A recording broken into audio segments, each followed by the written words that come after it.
Hi friends, எல்லாருக்கும் வணக்கம். இன்றைக்கி நம்ம பார்க்க போகிறது smoothie recipe. This video sponsor by பைமோட், grocery shopping mobile app, fresh everyday shopping, easy search, secure app. Download பைமோட். ஹாய் ஃப்ரெண்ட்ஸ், இன்றைக்கி நம்ம பார்க்க போகிறது மாதுளம்பழம் செவ்வாழை ஸ்மூதி. இந்த ஸ்மூதி ஃபஸ்ட்டு நம்ம ஒரு முழுசான பெரிய மாதுளம்பழம் ஒரு கப்பு எடுத்துன்னு இருக்கோம். ஒரு செவ்வாழைப்பழம், நட்ஸு 2 பேரிச்சம்பழம், 2 முந்திரி, கொஞ்சம் காஞ்ச திராட்சை, ஊற வச்ச பாதாம். நைட்டே ஊற வச்சு எடுத்துக்கோங்க. பாதாம் ஒரு 4 பீஸு ஊற வச்ச பாதாம் போட்டுக்கலாம்.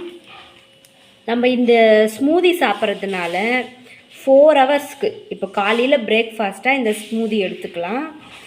மாதுளம்பழம் முதல்ல ஃபஸ்ட்டு மாதுளம்பழம் எடுத்துக்கலாம். ஒரு ஜாரில்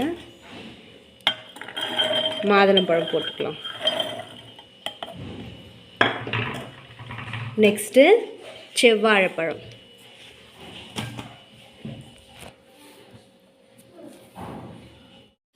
இந்த மாதிரி பீஸாக கட் பண்ணி போட்டுக்கலாம்.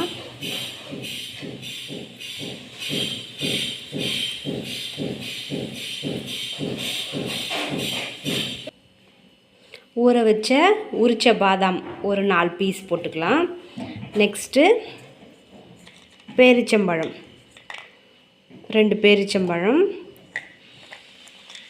முந்திரி ஒரு 4 பீஸ் முந்திரி,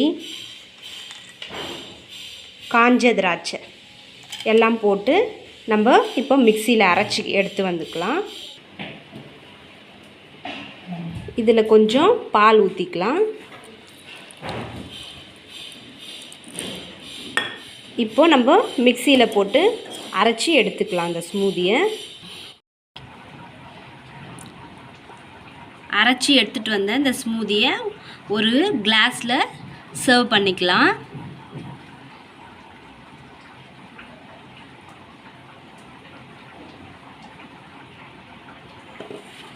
இந்த ஸ்மூதி ஒரு காலையில் பிரேக்ஃபாஸ்ட்டாக எடுத்துக்கோங்க. உடம்புக்கு அவ்வளோ ஹெல்த்தி. நீங்கள் சாப்பிட்டு ஒரு 4 மணி நேரத்தில் நல்லா பசிக்கும். நல்லா பசி எடுத்ததுனாவே இது நீங்கள் நல்ல ஒரு ஹெல்த்தியான பிரேக்ஃபாஸ்ட் சாப்பிட்ருக்கீங்கன்றது தெரிஞ்சுக்கலாம். ஃபஸ்ட்டு இந்த மாதுளம்பழம் அதிக அளவு இரும்பு சத்து இருக்கிறதுனால வாரத்துக்கு 2 நாளாவது கண்டிப்பாக இந்த மாதுளம்பழம் எடுத்துக்கணும். கண்டிப்பாக பெண் குழந்தைங்க முக்கியமாக எடுத்துக்கணும். செவ்வாழை, நெக்ஸ்ட்டு செவ்வாழையிலும் பெண்களுக்கு பல நன்மைகள் இருக்குது. குறிப்பாக கருப்பை மற்றும் மாதவிடாய் பிரச்சனைகளுக்கு அதிக தீர்வு அளிக்கிறது. மேலும் சருமம், நம்ம ஸ்கின் பளபளப்பாக வச்சுக்கிறதுக்கும் இரத்த சிவப்பணுக்கள் சீராக வச்சுருக்கவும் இந்த செவ்வாழை யூஸ் ஆகும். நீங்கள் கண்டிப்பாக பிரேக்ஃபாஸ்ட்டுக்கு பதிலாக இந்த ஸ்மூதி எடுத்துக்கோங்க. உடம்புக்கு ஹெல்த்தியாக இருக்கும். Thank you friends.